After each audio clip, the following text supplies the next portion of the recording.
today, I want to talk about a topic that's very close to my heart. And this is a topic that will answer many of the questions that you have about the meaning of life. And before I get into my topic, I want to ask you this question. Are you happy with the way your life is right now? Do you feel content and satisfied that you're doing all that you can do? If the answer is yes, then you're one of the few people across the globe that have the privilege of saying that they're happy with their lives as they are right now.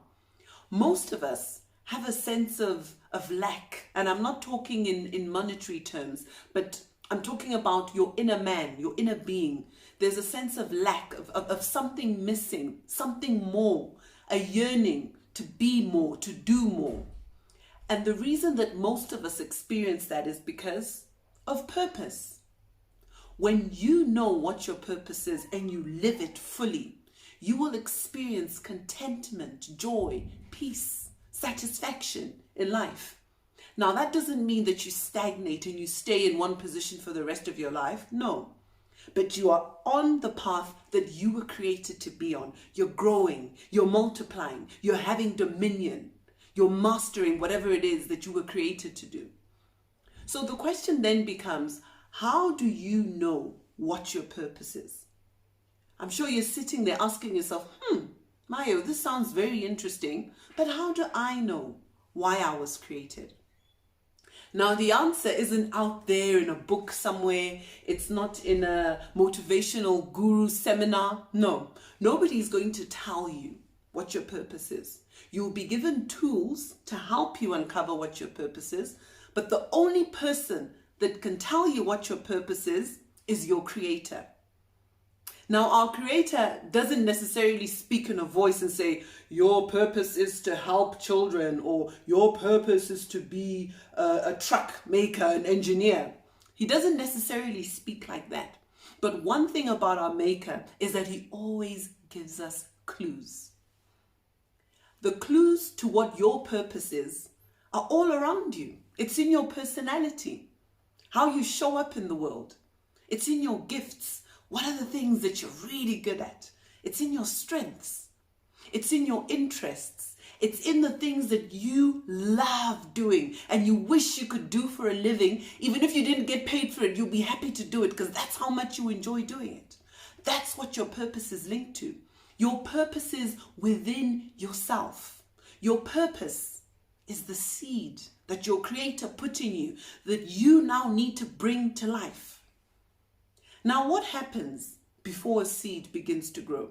Let's talk about a real seed, not the seed of your purpose, but a real seed. Let's take a pumpkin seed, for instance. What needs to happen for the pumpkin seed to grow? Well, you have to put it in the ground, that's right. And you also have to water it, look after the soil. But the seed in itself, what needs to happen to the seed? It has to die. Now, I'm not saying that you need to die in order for your purpose to come about. Stay with me. What I'm saying is that in order for your seed to grow within you, you must die to beliefs that you've held on to. You must die to your comfort zone. You must die to certain friendships. You must die to certain ways of being so that you can allow your seed to grow. The reason many of us don't clearly know what our purpose is because we have layers and layers of culture, of upbringing, of religion that tell us that you're supposed to go in a specific path. Now, what happens is when you die to those layers, to your culture, to your upbringing, to the things that have been holding you back, when all those things are lifted up, your seed grows because now it has died to all of these things and you've told yourself that nothing and no one is going to hold me back. So in order for you to begin the process of tapping into your purpose, tapping into your seed and making it grow and come alive, I suggest you write down a list of all of your strengths. Write down a list of all of the things that interest you. Everything, I mean everything. Don't leave anything out. Write down a list of things that when you're doing those things, you feel alive, you feel excited, you feel like, I was born to do this. And don't limit yourself. Don't think, ah, that's stupid. And you will get that, ah, that's stupid voice playing in your head. Why? Because culturally, you have been engineered to think that certain things are not careers. Certain things are not accepted as a purpose. So write it all down, and once you have your list, look at all the things that you have listed. What's the common thread that you can see in all of them? I'll use myself as an example. When I was trying to find out what my purpose is, I was thinking, what are the things that I love? And one of the things that I know I love and I've been doing all the years of my life is helping people, giving people hope, telling people that all things are possible. It doesn't matter where you come from. And another thing that I love to do is to share, to talk, to impart, to pour myself out, to give people knowledge, to receive knowledge, to give of my time, to give of the abundance that I have within me, to share. And when I set about thinking, what can I do with this? The first thing that came into my mind was maybe I can be a psychologist, right? Because a psychology talks and shares and gives people hope. But then one of my friends said, Maiyo, you love this helping, self-help thing of encouraging people to help themselves. Have you ever heard of life coaching? And I was like, huh? Life coaching?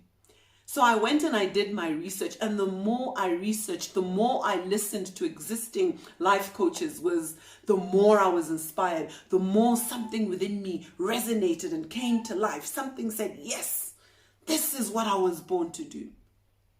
Now, if you don't take the step to clearly articulate and to find out what your purpose is, guess what's going to happen? You're going to carry on living the same life that you've always lived. And when you're not satisfied, what happens? There's complaining, there's bitching, there's moaning, there's anger, there's resentment, because you're waiting for something around you to change. But guess what? The only person that you can change is yourself. It's that simple, really. And it begins with changing your mind, changing how you see yourself, changing what you believe is possible for you. And once you believe that, you will slowly begin to be the master of your own life, the master of your soul. Humanity needs you. You were created to fulfill a specific part, a specific role. And when you sit back, you're cutting off other people from what they were meant to do. I'll use the example of the human body, for instance. If the arm says, I don't want to work today, I'm not doing anything, who's going to suffer? It's the fingers, it's the hand.